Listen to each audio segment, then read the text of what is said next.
Today is Wednesday, March 29th, 2023, and here is the noteworthy news that you have to know. But first, you know the drill. Please hit the subscribe button below and follow me on Instagram and Twitter at Julie R. Hartman. Also, be sure to check out my Timeless playlist. That is my timeless episodes that I'm going to be posting separately from these episodes, which are just news. Just a quick note on why I am doing this separation. I think that there are two primary problems in this country. There are probably a lot more, but at least the two primary ones that I see is that on the one hand, Americans are not exposed to the right facts about the news and about politics. So our images or understandings of things are very distorted. So that's why in these news segments, I want to give you a fact-rich analysis and do the work of understanding and impart it to you so that you don't have to. But also, what's so important to me as a broadcaster is to also do those timeless episodes where I talk about non-political subjects. Those of you who have been watching them know that I talk about owls, good music, famous paintings, moral issues, and even the episode that is dropping today is about handwriting analysis. I interviewed Dr. Mark Seifer, who analyzes Hitler's handwriting, my handwriting, Sean's handwriting. Didn't think I would put those three in the same sentence, but you get the drill. You should watch those timeless shows because I'm trying to both inform you and fulfill you. Going on to the first news story of the day, Sam Bankman-Fried, the cryptocurrency fraudster, has been accused of bribing Chinese officials. U.S. prosecutors alleged that in 2021, SBF bribed one or more Chinese officials with at least $40 million in cryptocurrency in order to gain access to more than $1 billion in cryptocurrency that the Chinese government froze. As I was reading about this story in the Wall Street Journal, the New York Times, and the Washington Post, I couldn't help but notice that none of those publications explained or did a good job of explaining why SBF was doing business with the Chinese in the first place. The best answer that I can give you is that China has some pretty large banks, and it also has exchanges where people can trade things, just like the New York Stock Exchange is a U.S. exchange. So I would assume that Sam Bankman-Fried has had his cryptocurrency tokens, which were called FTTs, or other cryptocurrencies listed on Chinese exchanges. The Chinese would want someone like Sam Bankman-Fried to bring his crypto on their exchange because people in China want to get into this crypto world. People in America want to get into this crypto world. They view it as the future. So also, people are wondering why the Chinese would freeze these cryptocurrencies. Again, $1 billion in cryptocurrency that the Chinese government froze. My cynical, but probably pretty accurate and realistic answer is that the Chinese knew that they could probably get a bribe from someone like Sam Bankman-Fried. And if U.S. prosecutors are correct, then China was right about that. U.S. prosecutors allege that certain accounts were unfrozen precisely when Sam Bankman-Fried directed his Alameda employees to make the first payment, the first bribe to these Chinese officials. By the way, as background, Sam Bankman-Fried had two firms. The first one was called Alameda Research, which was a cryptocurrency investment firm. And then he had FTX, which of course was the firm that people like Tom Brady advertised at the Super Bowl. And that was a trading firm where everyday people could put their money into FTX, and Sam Bankman-Fried, and his team would trade it in cryptocurrency. If this is true, that Sam Bankman-Fried bribed Chinese officials to unfreeze cryptocurrency assets, then this is a blatant violation of the Foreign Corrupt Practices Act. That was a statute that was passed in 1977, and it makes it illegal for U.S. businesses to bribe foreign government officials. It should be obvious to us why the U.S. government would pass such a law, but just in case it is not, they want a free and fair market for American businessmen and women to compete in. And obviously, needless to say, if you are bribing foreign governments, then that is not a free and fair market. Also, it can jeopardize the goodness of the product. If a foreign government is taking bribes or is subsidizing an American product, then that product may not be safe and a good product. And finally, obviously, bribing foreign governments can lead to extreme national security issues, where a foreign government like China can blackmail certain American businesses, and it can cause those business owners to exchange potentially sensitive information that would undermine American national security. Sam Bankman-Fried, though, starting in November of 2022, has already been charged with many violations of the law, not just this Foreign Corrupt Practices Act.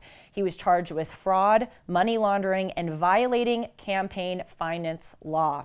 He made massive donations worth $40 million to overwhelmingly Democratic politicians, but then about 2 or 3 million of that 40 million mysteriously also went to Republican Mitch McConnell. But again, it seems as though he was violating campaign finance law with his extremely generous donations. Also, he was engaging in shady, corrupt business practices. For instance, he made his girlfriend the head of Alameda Research while he was running FTX. The two companies shared an office space and had access to each other's sensitive information, which obviously helped facilitate the self-dealing, because one of the things that Sam Bankman-Fried was accused of was taking FTX funds to pay off Alameda employees and depositors. And maybe the most shocking is that neither company had any outsiders, that is, non-owners or non-employees, on its board of directors. The board of directors is very important for companies because it is the most powerful and crucial in-house watchdog. This coming October, Sam Bankman-Fried will go on trial for all of these charges, and he could face decades in prison. I actually reported first on the Sam Bankman-Fried story during the first weeks of this show. And I decided to dig up some clips from the archives of interviews that Sam Bankman-Fried gave specifically to ABC News' George Stephanopoulos, where he denied doing any wrong. Let's listen. So you do know, and you did know, that FTX deposits were being funneled to Alameda? So I was vaguely aware that that was how some wires were being sent in the first place. Didn't that set off alarm bells in your head? So there were a lot of people who were involved in that process. And look, I really deeply wish that I had taken like a lot more responsibility for understanding what the details were of what was going on there. Okay, that clip, he actually does acknowledge that he was wrongly transferring FTX funds to Alameda Research. The first clip that I meant to play was when earlier in the interview, he actually denied it, and then you just saw subsequently in the interview he admitted to it. So let's watch the clip of him denying it. Did you know that FTX deposits were used to pay off Alameda creditors? I don't know of FTX deposits being used to pay off Alameda creditors. It's amazing that within a span of just 2 minutes, he can deny and then turn back on it. And look at the way he gets so nervous and flustered when George Stephanopoulos presses him. This is a guy who was on the cover of Forbes and Fortune and other prominent American financial magazines. He was a keynote speaker even after his fraud was exposed at the New York Times' Deal Book Summit. And again, big celebrities like Tom Brady, even in a Super Bowl commercial, advertised FTX, although it has come out that many of these celebrities, including Mr. Brady, actually was not a customer of FTX. He was just paid to advertise it. This example of Sam Bankman-Fried paying off a bribe to Chinese officials is just yet another example of how China has infiltrated into American businesses and also bought off some of our politicians. We know this especially with the Biden family, thanks to what was revealed as a result of the Hunter Biden laptop. Hunter Biden Hunter Biden's business partner got a $3 million wire transfer from China, and some of it went to Hunter himself and to Hunter's daughter and to Joe Biden's brother. This was something that came out just a few weeks ago. Also, we know that Hunter had a meeting with a Chinese energy tycoon while President Biden was a vice president in the Obama administration. This Chinese energy tycoon, like many other Chinese businessmen, has had ties to the CCP. And then that same Chinese businessman that Hunter met with sent a 3-carat diamond to Hunter's hotel room. That is a bribe. Hunter Biden denied that this happened, of course, because he is a liar. And then once it was verified with the Hunter Biden laptop story, he had to admit to doing it. Another thing that came out is that there was an email exchange between Hunter, his business associate, and Yi Jianming, who is a CCP-connected owner of a Chinese energy company, where Hunter Biden demanded that Mr. Jianming pay him $10 million a year for, quote, introductions alone. That is, again, another example of improper business dealings with a high level, the second highest level politician's son paying or being paid by a foreign government to make introductions. It's just unbelievable. Subsequent emails also proposed ownership stakes for each investor. And these emails said that 10% were going to go, quote, to the big guy. Hunter Biden's business partner, Tony Bobulinski, who is a former naval officer, on the record with the Wall Street Journal, admitted that the quote-unquote big guy was, in fact, our now president, Joe Biden. And finally, there were remarks that were circulated around China and then suppressed in the United States dating back to November of 2020 after President Biden won the 2020 election. They were said by Di Dongsheng, who is a vice dean at the School of International Relations at Renmin University. He, again, like many other prominent professors and businessmen, has ties to the CCP. And he put out this statement where he said that the Trump administration was actually giving China a much harder time, and it was harder when Trump was in office to infiltrate into American society. But he says that now that Biden is elected, it is much easier for China to re-infiltrate into our politicians' lives and to buy them off. He said, quote, "We have people at the top. We have our old friends who are at the top of America's core inner circle of power and influence." My God. During the U.S.-China trade war, that is with Trump slapping on tariffs with China, they, i.e. these friends that were trying to infiltrate into American society, they tried to help. And I know that my friends on the U.S. side told me that they tried to help, but they couldn't do much, i.e. because Trump was so disciplined and powerful with squashing China. But now that we're seeing that Biden is elected, the traditional elite, the political elite, the establishment, they're very close to Wall Street. Biden's son has some sort of global foundation. Who helped him build those foundations? Get it? There's a lot of deals we have on the inside. A top Chinese man with ties to the CCP is admitting that he is paying people to go in and buy off the Biden family, and China was happy when President Biden won in November of 2020 because they viewed it as easier to manipulate him. And finally, I play this clip a lot when I'm talking about President Biden in China, but it cannot be played too many times. Let's hear about what President Biden said about the threat that China poses to us. China is going to eat our lunch? Come on, man. They can't even figure out how to deal with the fact that they have this great division between the China Sea and the mountains in the west. They can't figure out how they're going to deal with the corruption that exists within the system. They're not bad folks, but guess what? They're not competition for us. Speaking of China, the Chinese government has come out and responded to reports that the president of Taiwan is visiting the United States this week and meeting with House Speaker Kevin McCarthy. The president of Taiwan is Tsai Ing-wen. She's actually the first female to run the country, and she is due to depart today for a trip to Guatemala and Belize, where she will transit through New York and Los Angeles. She's expected to meet, as I said, with U.S. House Speaker Kevin McCarthy while she is in California.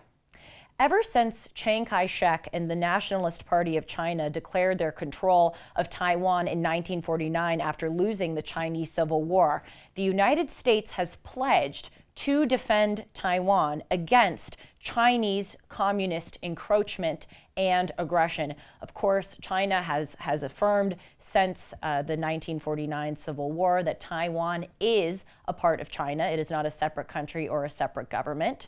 But really, for much of recent Chinese history, they have not been powerful enough to actually take steps against Taiwan. Unfortunately, we know that that has changed over the last decade, especially as Xi Jinping, the dictatorial president of China, has come to power and vastly increased China's military, economic influence, and global influence everywhere. Last August, so August of 2022, former House Speaker Nancy Pelosi visited Taiwan. Then Chinese government officials said that it was provocative. And a spokesperson for China's Taiwan Affairs Office said yesterday, quote, "If this Taiwan president that is visiting the United States has any contact with U.S. House Speaker Kevin McCarthy, it will be another provocation that seriously violates the One China principle, harms China's sovereignty and territorial integrity, and destroys peace and stability in the Taiwan Strait. We firmly oppose this." Again, this is a spokesperson for China. "We firmly oppose this, and we will definitely take measures to resolutely fight back." As mentioned, over the past few years, and especially over the past few months, China has stepped up the ante with regard to its rhetoric pertaining to wanting to reunify Taiwan with what is called, or what they call, the Chinese motherland. For instance, in October of last year at the 20th Party Congress, Xi Jinping said, quote, "We insist on striving for the prospect of peaceful reunification with the greatest sincerity and best efforts with Taiwan. But we will never promise to give up the use of force and reserve the option to take all necessary measures. Reunification of the motherland must be achieved," he proclaimed. It must be achieved. In January, just a few months ago, China sent 71 Air Force aircrafts, including fighter jets and drones, into Taiwanese airspace, and they said that they conducted these quote-unquote strike drills in response to the provocation from Taiwan and the United States. Again, it is unclear what the grave provocation is, though China does view the Taiwanese president visiting the United States as such. President Biden has affirmed the United States' commitment to Taiwan, repeating in September of 2022, "Yes, that is the commitment we made." He sent 100, not 100,000, not 1,000, just 100 more troops to Taiwan to help with their military efforts. President Biden also negotiated a deal with the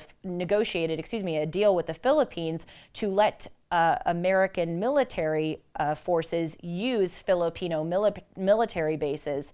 But overall, we have really been diminished in our capacity to help Taiwan should China invade. I actually wrote about this a few weeks ago in the American Spectator. I'll link the link of that article that I wrote down below. The Pentagon announced at the end of last year that China officially has more intercontinental ballistic missile launchers than the United States.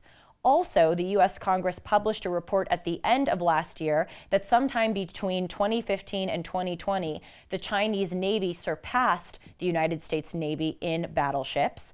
We, the United States, also retired 2 F-15 fighter jets from bases in Japan, which would obviously have been very helpful if China invades Taiwan, since we would have those fighter jets right nearby in Japan to come to Taiwan's aid.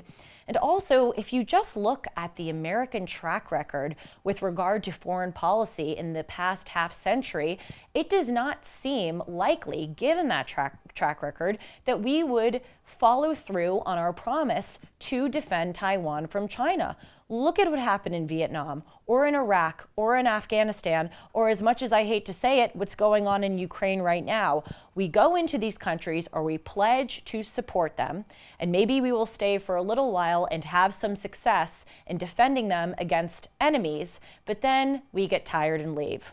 So again, if we continue with the track record that we have had so far with foreign relations, even if our military capabilities haven't been diminished, which I just showed you that they have, we still seem to get tired and leave, and perhaps we will not stay in it with Taiwan for the long haul. And finally, the last news story I'll tell you today pertains to domestic news, and specifically with this Chicago mayoral race. On April 4th, there is going to be a runoff between two candidates that I'm going to tell you about. Should be very interesting to see the results of this. The current mayor of Chicago, Lori Lightfoot, lost her bid for a second term in a decisive defeat earlier this month. She became the first mayor of Chicago in 40 years to lose re-election. So since she lost earlier this month, only two candidates advanced to the runoff that will take place on April 4th, but it is pretty damning and a very clear referendum on Mayor Lightfoot's track record that she didn't even make it to that runoff round, which we are now seeing. Miss Lightfoot served as the mayor of Chicago since 2019. She was the first Black woman to be elected mayor, as well as the first quote-unquote openly gay person, as the New York Times put it. I have to laugh at that. It's so funny. Openly gay person. Sort of shady. The New York Times is implying, or at least putting the suggestion out there, that there may have been gay mayors of Chicago in the past, but not openly. We all know that Chicago has suffered from terrible violent crime under Mayor Lightfoot's time in office, and it is not uncommon for as many as 50 people to be shot in Chicago in one weekend. In addition to being quote-unquote soft on crime, Mayor Lightfoot has been criticized for a spat that she had with the Teachers Union of Chicago, which led to an 11-day strike where thousands of Chicago public school students did not attend school. Also, Chicago had high unemployment during the lockdowns of the COVID-19 pandemic that she oversaw and enforced. And of course, unfortunately, like many other Democratic politicians, she's been criticized for her hypocrisy, especially pertaining to COVID-19. While she was in charge of inflicting these draconian lockdowns on the city of Chicago, in August of 2021, she was in Hyannisport, Massachusetts, officiating an unmasked wedding of RFK's grandson, again, while her city back in Chicago remained on lockdown. So again, with Mayor Lightfoot off of the ballot, two candidates advance to this April 4th runoff. Let's take a look at both of them. Both of them are Democrats. Democrat mayors have run Chicago since 1931, but Moore seems to have sort of Republican political leanings and tendencies, and the other one seems to be an avowed Democrat progressive. Paul Vallas is a white moderate. He is a former public schools executive, and he has been endorsed by the Chicago Police Union. He was the one who I was referring to as probably having more Republican leanings, though it is strategically smart of him to not list himself as a Republican, because a lot of voters would just immediately write him off if they saw that R next to his name instead of the D for Democrat. He has campaigned on giving school choice to low-income families in Chicago, and he has also run primarily on reducing crime, since crime is such a big problem in Chicago. And he has also said that he wants to add 700 new police officers to the Chicago PD. That's the first candidate.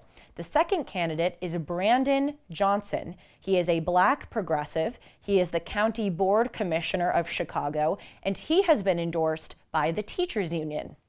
He opposes charter schools, and he has called for cutting the police budget by $150 million. It is a tight race between these two men. And what's very interesting about Chicago is that it is really divided pretty starkly among racial lines. It is the third largest city in the United States. It has a third Black population, a third of it has a white population, and then the remaining third is Hispanic. 80% of the murder victims in Chicago are Black. So if you look at the data, it would seem to make more sense for people to vote for Paul Vallas, who is running on reducing crime and adding more police officers, instead of Brandon Johnson, who wants to cut police budgets and reduce the number of officers. But still, obviously, a lot of Black Americans, especially in Chicago, have mistrust of the police, so that could swing into Brandon Johnson's favor. Though also, if you look at what has gone on with regard to education, It also seems to make more sense for Chicago voters to go with Paul Vallas, since he is pro giving a school choice to low-income families. In the Illinois State Board of Education, they have released a report that only 11% of Black students and 17% of Hispanic students in Chicago public schools could read at a grade level in 2021. That is pretty amazing. We will keep you updated on what happens with this race. Again, it is right now kind of split down the middle, and it'll be very interesting to see what they choose. Just a reminder again before we depart, please do consider subscribing to this channel and also liking and commenting. You can follow me at Julie R. Hartman and check out some of my timeless videos, especially the one today about handwriting. Take care.